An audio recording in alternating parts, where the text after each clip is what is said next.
Good morning students, myself Satvinder Khatkar और आज हम पढ़ेंगे बेसिक्स ऑफ केमिस्ट्री। सबसे पहले जानेंगे कि केमिस्ट्री है क्या और हम केमिस्ट्री क्यों पढ़ते हैं। तो आइए सबसे पहले जानते हैं कि व्हाट इज केमिस्ट्री। केमिस्ट्री है क्या? Chemistry it is a branch of science which deals with investigation of matters and types of chemical reaction। तो बच्चों बताओ केमिस्ट्री है क्या? केमिस्ट्री है it is a branch of science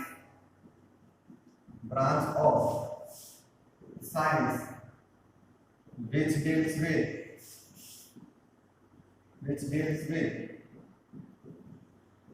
investigation of matter and types of chemical reactions। अब हम देखते हैं कि हमारा आखिर मैटर होता क्या है। What is matter? Anything else which occupies space and have mass are known as matter. बताओ बच्चों, मैटर क्या है? Anything else which have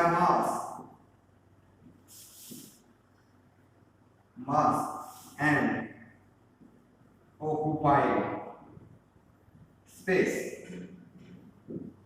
is known as matter।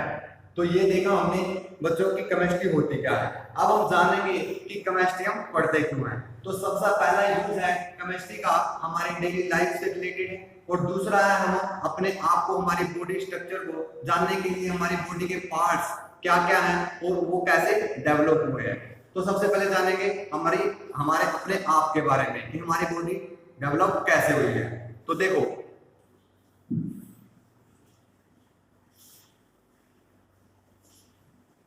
जो कोई भी मैटर है हमारा, जो मैटर की सिंपलेस्ट यूनिट है वो हमारी होती है एटम। जो हमारी बॉडी है वो किससे मिलकर बनी हुई है? एटम से मिलकर बनी हुई है। एटम कौन? Carbon, hydrogen, oxygen and nitrogen. जब बच्चों एटम से एटम कंबाइन करता है तो मॉलिक्यूल की फॉर्मेशन होती है। क्या होती है? मॉलिक्यूल की फॉर्मेशन होती है। जो मॉलिक्यूल से मॉलिक्यूल रिएक्ट करता है, मॉलिक्यूल से मॉलिक्यूल रिएक्ट करता है तो हमारी सेल की फॉर्मेशन होती है। जब सेल से सेल कंबाइन करती है तो हमारे टिश्यूज की फॉर्मेशन होती है। और जो हमारे टिश्यूज से जब टिश्यूज कंबाइन करते हैं तो हमारे पास क्या बनता है? ऑर्गन्स बनते हैं। जब ऑर्गन्स से ऑर्गन्स कंबाइन करते हैं तो हमारे पास क्या बनता है? Organ system. और ऑर्गन सिस्टम से हमारी फुल बॉडी ऑर्गेनिज्म बनती है। ये हुआ बच्चों, हमने जाना कि हमारे बॉडी स्ट्रक्चर में, डेवलपमेंट में कैसे केमिस्ट्री का रोल है। सबसे पहले जो हमारी बॉडी बनी हुई है उसकी सिंपलेस्ट यूनिट है एटम। और एटम कौन? कार्बन, हाइड्रोजन, ऑक्सीजन और नाइट्रोजन। जब एटम से एटम कंबाइन करता है तो मॉलिक्यूल बनता है, और मॉलिक्यूल से मॉलिक्यूल कंबाइन करते हैं सेल डेवलप होती है, और सेल से सेल जब कंबाइन करती है तो टिश्यू बनते हैं, और टिश्यू से टिश्यूज कंबाइन करते हैं तो ऑर्गन्स बनते हैं। ऑर्गन से ऑर्गन्स जब कंबाइन करते हैं तो ऑर्गन सिस्टम बनता है, उससे हमारी फुल बॉडी की डेवलपमेंट हो जाती है। अब हम देखेंगे सेकंड यूज ऑफ केमिस्ट्री जो है हमारी डेली लाइफ के अंदर। Use of chemistry in our daily life. तो सबसे पहले जब हम सुबह उठते हैं तो सबसे पहले हम क्या करते हैं? कोलगेट करते हैं, यानी टूथपेस्ट करते हैं। टूथपेस्ट क्या है? हमारी केमिकल से बना हुआ है। दूसरा यूज, जब आप लोग बीमार हो जाते हो तो टैबलेट लेते हो। टैबलेट क्या है? केमिकल से। फॉर एग्जांपल तुम क्या लेते हो? पैरासीटामोल। क्या? पैरासीटामोल। ये क्या है? केमिकल्स है। जो क्या है हमारा? पैराहाइड्रोक्सी। क्या है? पैराहाइड्रोक्सी एसिटाइलिन। ये उसका केमिकल स्ट्रक्चर। किसका?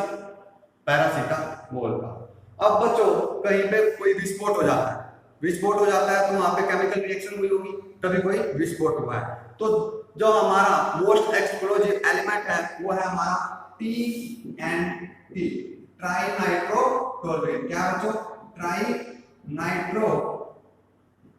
टोल्यूल, ट्राइनाइट्रोटोल्यूल। और जिसकी केमिकल स्ट्रक्चर है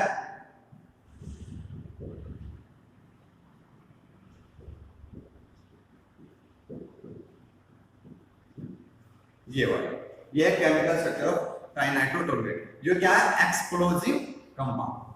क्या है? Explosive compound. बच्चों यहाँ पर जब हमने देखा कि भोपाल में गैस त्रासदी हुई थी जिसके अंदर एक पॉइजनस कंपाउंड का रिसाव हुआ था, जो था हमारा मिथाइल आइसोसाइनेट। क्या था? मिथाइल आइसोसाइनेट, जो कि क्या था? Poisonous in nature. बच्चों अब देखेंगे, तुमने देखा होगा जब भी कोई वर्डिंग डाल के आता है तो उसकी उंगली के ऊपर एक मार्क्स बना होता है, ब्लैक कलर का मार्क्स। वो होता क्या है बच्चों? वो एक केमिकल है। और केमिकल भी कौन सा? Silver nitrate. कौन सा? Silver nitrate.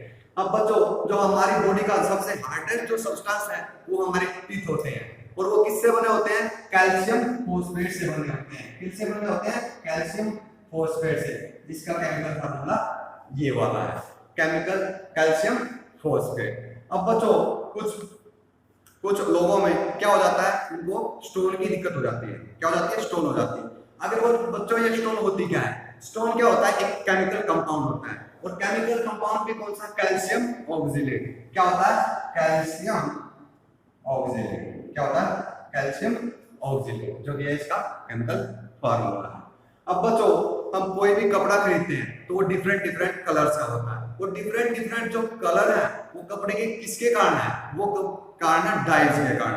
बच्चों डाइज क्या होती है? डाइज होती है केमिकल होते हैं जिनके कारण कपड़ा का डिफरेंट डिफरेंट कलर होता है। बच्चों अब हम देखते हैं फिजिकल चेंजेस, केमिस्ट्री के फिजिकल चेंजेस। फिजिकल चेंज तुमने देखा होगा कि घड़े में रखा हुआ पानी ठंडा हो जाता है, उसका रीजन क्या होता है? इवेपोरेशन, यानी वाष्पीकरण। अब हम देखते हैं जो हमारी जो पेट्रोल होता है, जब हम पेट्रोल को हाथ पर रखते हैं तो हमें ठंडक महसूस होती है। वो ठंडक महसूस क्यों होती है बच्चों? क्योंकि यहाँ पे कौन सा फिनोमेना लगता है? यहाँ पे लगता है इवेपोरेशन, यानी वाष्पीकरण। जो हमारे हाथ के क्या थे?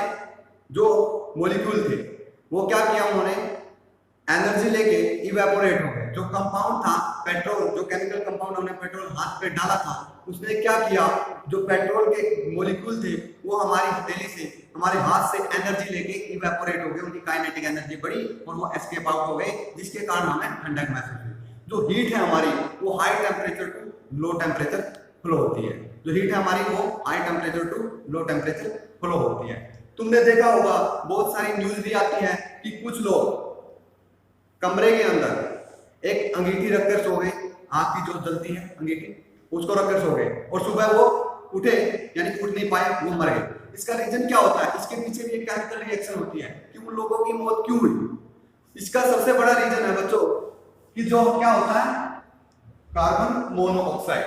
जो कार्बन मोनोऑक्साइड है वो क्या करती है? जो हमारे शरीर में हीमोग्लोबिन होती है, जो बाइंड करती है ऑक्सीजन को और जिसके कारण हम जीवित रहते हैं। जो ऑक्सीजन की बाइंडिंग कैपेसिटी होती है हीमोग्लोबिन के साथ वो बहुत कम होती है। किससे? जो बाइंडिंग कैपेसिटी होती है हीमोग्लोबिन की कार्बन मोनोऑक्साइड के साथ। Carbon monoxide 300 times more reactive towards haemoglobin. जब बच्चों हीमोग्लोबिन से ऑक्सीजन का साथ छूट जाएगा तो व्यक्ति जीवित नहीं रह पाएगा। यही रीजन होता है कि जो लोग बंद कमरे के अंदर अंगीठी रखकर सोते हैं तो सुबह उठ नहीं पाते। उसका सबसे बड़ा रीजन है कि जो कार्बन मोनोऑक्साइड होती है वो मोर रिएक्टिव होती है किससे? ऑक्सीजन से, वो भी 300 टाइम्स। Thank you.